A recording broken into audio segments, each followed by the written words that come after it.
Okay, so we have a basic working definition of blocks. Why are these so important? Well, blocks are one of the fundamental constructs inside of Rome.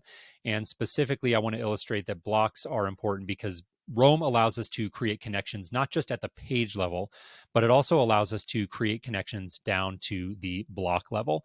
And this level of precision, this ability to create these block level links, is, I would argue, hands down the number one reason why Rome is so unique and so powerful.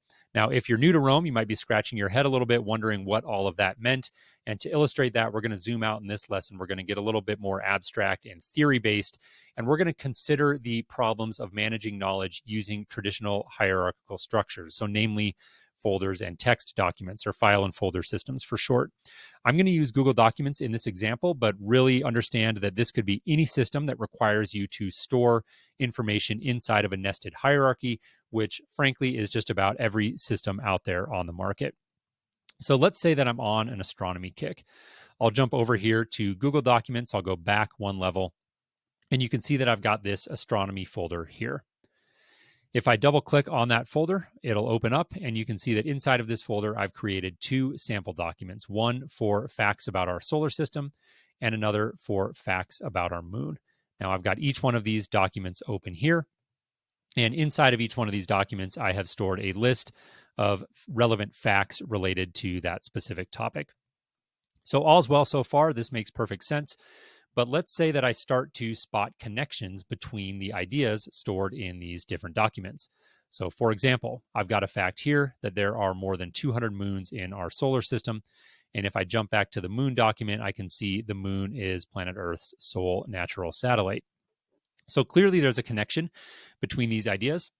Both are about the moon, both are related to the number of moons in the solar system. And so let's say I want to indicate a connection between these two ideas.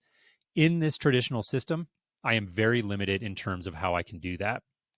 So one thing that I might choose to do is to come over here and to grab this idea and copy it, and then come over to my moon document and maybe nest it under here, and I'll go ahead and paste it there.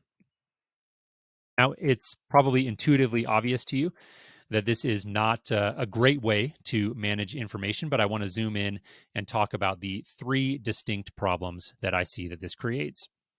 So, first of all, we have not actually codified a link between these specific ideas. So, even though these 2 points here, again, the one in the moon document and the one over here in the solar system document, are identical, as far as the software is concerned, there is absolutely no link between these whatsoever.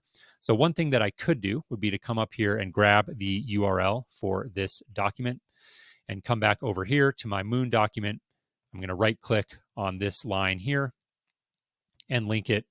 And that will at least create some sort of a connection now between these two ideas.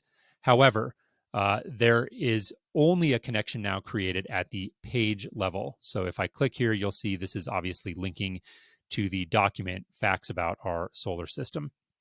Now, in a small document like this, that might not be a huge deal, but as our body of information and knowledge grows, creating links at this page level is not very precise and can become increasingly problematic over time. Now, as a sidebar, there are ways in Google Documents using a feature called bookmarks to create these links in a more precise fashion. I'm not going to get into those because, first of all, they're pretty hard to use. And second of all, they don't address the next two problems that I'm going to talk about. So again, that first problem is there's no way to codify a link between the specific ideas or creating a link at the idea level. Number two, the link only goes in one direction. So as you can see here, when I'm in my moon document, the link here indicates to me that there is a connection back to our solar system document. I can see that here. But if I go over to the solar system document, there is no indication of a link here pointing back to the moon document. So again, this link only goes in one direction. And in this sort of an implementation, we just have a very limited view into the extent to which our ideas are connected with one another. In order to make this link bidirectional, I would have to manually do it. So I could, go back here to my moon document and copy that idea, come back here to the solar system document, paste it here, and then repeat that process of linking to the other document. But that's obviously a lot of manual work and far from ideal. So again, point number 2, the links only go in one direction. And finally, I would argue perhaps most importantly is the links don't propagate. So let's say a few months later, I want to make this fact here in my solar system document more precise. Let's say I've found out that there are currently 218 known moons in the solar system. So I've made that update here. I'm having a little trouble with my typing there, but I've made that update here in my solar system document. And if I jump back to the moon document, obviously that idea has not been updated. Um, this is obviously problematic as our knowledge management system grows and evolves over time. We're sort of left in this situation where we either need to manually update and keep everything up to date, which is really all but impossible to do in reality, or we have to settle for the fact that things are simply going to get out of sync, which clearly is far from ideal. So, what we need is a system that allows us to easily create connections at the level of individual ideas as opposed to only at the page level. We need the ability to have those connections be bidirectional automatically instead of only one direction. And we also need a system that will automatically keep all of our information up to date as our body of knowledge grows and evolves over time. So, if you're like me before discovering Rome, you might never have stopped to question these limitations of traditional file and folder systems.